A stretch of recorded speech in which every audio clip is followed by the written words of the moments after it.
La luce è l'elemento fondamentale della poetica di Weizenbruch.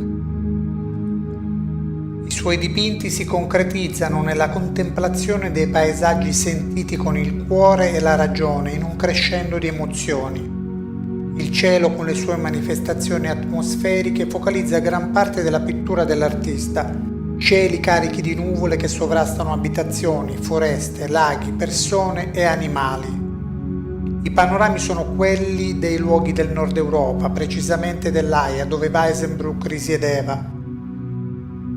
Si formò artisticamente all'Accademia d'Arte dell'Aia, dove sviluppò una tecnica basata su pennellate corpose e nette e sull'impiego di colori forti con netti contrasti tra zone illuminate e zone in ombra.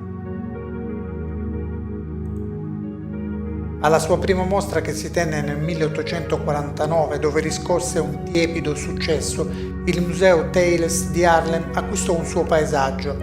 La critica dell'epoca non dimostrò grandi apprezzamenti e il suo successo pubblico arrivò verso il 1880.